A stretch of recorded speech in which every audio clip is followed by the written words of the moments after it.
The award-winning Cinema Classics is produced by John DeSando and Johnny DiLoretto. Listen to the shows and read reviews online at WCBE.org. Cinema Classics is brought to you by the Gateway Film Center, 1550 North High Street, Columbus, Ohio. Further details and showtimes online at gatewayfilmcenter.org. I'm John DeSando. I'm Johnny DiLoretto. This is Cinema Classics. Yeah, it is. We're a pair of classics. Oh boy. I don't know if we call them buddies. Yeah, I don't know why I said you know, well, we're buddies. We're buddies, yes. Right? We've known each other for 15 years. Da-da-da. Yeah, but they haven't made... I never thought I'd be buddies with a guy that said da-da-da. I know, but they haven't made a film of us yet. But they have plenty of good buddy films out there. Well, lots of buddy movies in theaters right now, sort of, right? Well, yeah. Central Intelligence. Yeah, with love it. The Rock and Kevin Hart. I liked it. Dwayne Johnson. Yeah. And Swiss Army Men. Oddest of all. Maybe one of, up until the last 20 minutes, maybe one of the better buddy movies of the last 10 years. Well, you know, as you look at the evolution of the buddy films, at a superficial look, I think it is the most sophisticated and most imaginative buddy film that I've seen. Now, well, definitely, it takes the buddy movie to allegorical heights. Exactly. Is really what's happening there. Yeah. I mean, the interplay between Paul Dano and Daniel Radcliffe is typical buddy movie stuff, right? One of them is, they're opposites. Sure. In this case, one of them's alive and one of them's dead. And figuratively, they both need resurrection. Yeah, exactly. But Daniel Radcliffe's character, I don't think this is a spoiler, comes to some sort of life. Yeah. He is, whether it's Dano's character imagining it or not, he's alive for the better part of the movie. And what's happening there, their personalities come together in a typical buddy movie way, right? The corpse is actually the guy, the living guy. They're kind of one personality. And because partly the film also might suggest that it's all in the Dano's mind. Right. It could be. Which reminds me of another buddy movie that I don't know is on your list over there, but Fight Club. Fight Club is not considered a buddy movie, but it certainly falls in line with that. And with what you're saying, where the two characters are really the same person. Yeah, right. Now, my favorite of all time, by contrast, is so much less sophisticated than Swiss Army Man. Yeah. It's Butch Cassidy and the Sundance Kid. Perfect. It is a near perfect film. As an entertainment. And kind of does, there's a little, what's great about that pairing of Robert Redford and Paul Newman is they are not exact opposites. One is not there to frustrate the other one. They're kind of simpatico in a lot of ways, but the way these guys at the top of their movie star charms bring these characters together is just undeniably it is joyful. It is chemistry beyond belief. Speaking of chemistry, now my favorite buddy movie is Midnight Run with Robert De Niro and Charles Grodin. Yes, that's right. I remember that. Yeah. Not only a great buddy movie, it's one of the great road movies. Yes. And now that is a typical sort of De Niro's just constantly frustrated by Grodin's, browbeating him all the time. And well, if I take your paradigm and look, first of all, contemporary, Big Friendly Giant, BFG by Spielberg, has a pairing that's really odd. A 24-foot giant and this little pipsqueak 11-year-old girl, Britt. That's a wonderful combination that's so completely different. And I got one more for you. And I go back to the 60s again. I don't know why I'm stuck in the 60s. Oh, that's okay. Here's a great pairing. Lots of great movies. Midnight Cowboy. Midnight Cowboy. That's a definite, beautiful buddy movie. But opposites. You're talking about the Voight character, Ed Stussenoff. They seem like two completely different guys. But they're also total losers. Yes. One is not saddled with the other one. That's oftentimes the formula for a buddy movie.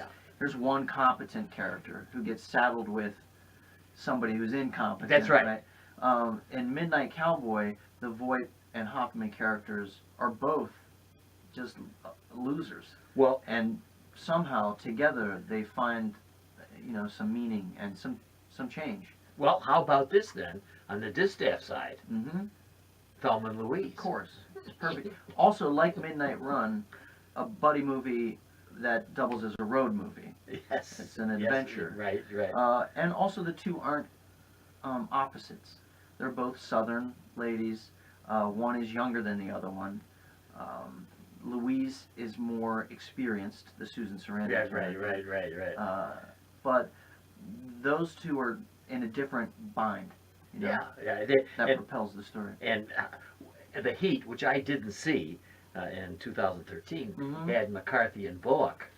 And there's a kind of a different combination as well. I'm looking at how the women have kind of made inroads into the buddy film, which has been predominantly male. Yeah. I mean, and if you go back to 9 to 5, you might find more buddying stuff with women, and that would be 1980. Yeah, but that's not really a buddy movie. It's, Yeah. Because if we're looking at the typical two character setup. Yeah, and you're right, the road trip kind of crystallizes their rebellion and their differences but similarities. And the trip oftentimes elucidates the bonding. It's the journey, right? They're on a physical journey, but they're also on a trajectory where they're going to come together at some point. And I'm glad that we brought these up because when I look at the 80s and I look at the Lethal Weapon and the Die Hard. I was just going to say Lethal Weapon. Die Hard, not a buddy film. I don't know even why that's on that list. Okay. It's just Bruce Willis running around by himself. Wasn't he got somebody there? No. Well, let me cut that out then. Yeah, you should This is cut really that a out. stupid comment. Not even. I mean, he's buddies with his T-shirt. But anyway, Lethal Weapon. What about jumping back? We started in the '60s with Butch Cassidy and the Sundance Kid. How about the early '70s? Robert Redford and Paul Newman re-team for The Sting. Oh, well, okay, thank you. And there's a very good one. That's a little bit more sophisticated. Yeah. Not necessarily a road trip, but a definite trip in the figurative way. Right. Well, these two guys. It's in some ways their characters are a lot like Thelma and Louise. The Paul Newman character being a little older, a little wiser, showing the other younger guy the ropes, but then also relying on that younger guy. And along those lines, are we talking 70s? We talk All the President's Men? Yeah, that's 1974. Yeah. 2 years after. All right. And that's a really interesting choice because it doesn't seem like a buddy movie. I think the drama. Right. And I think when we say buddy movie, the term buddy implies laughter, implies comedy. But you're right. I think All the President's Men is a terrific buddy movie, and the way they Robert Redford's popping up a lot here, isn't he? Yeah. Robert Redford and Dustin Hoffman, their chemistry is That's pretty right. fantastic. And Redford and Nolte recently. Oh yeah. In that Bill Bryson. Walk in the Woods. Or Yeah, and not, but then when you think about it, and there's so much that comes once you say something about it.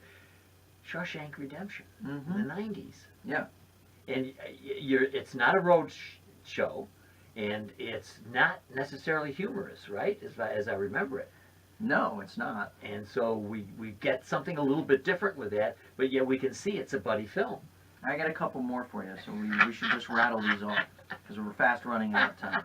But I don't think we can talk about this genre without talking about The Odd Couple. Oh gosh, yeah. Which is probably the quintessential buddy movie, which spawned a isn't that interesting? Long-running television series in the '70s. I must have been thinking about the road trip when I hadn't thought about that, and I think you're right. I mean, there are probably very few that could actually it could actually be remembered as well as The Odd Couple. Yeah. It's a great choice. Another pairing that bears mentioning is Richard Pryor and Gene Wilder. Oh, yeah. String of buddy movies. Yes. Beginning with Silver Streak. And their biggest hit, I think, was Stir Crazy. Remember that, where they go to prison together? Yes. And they made a couple of other ones after that.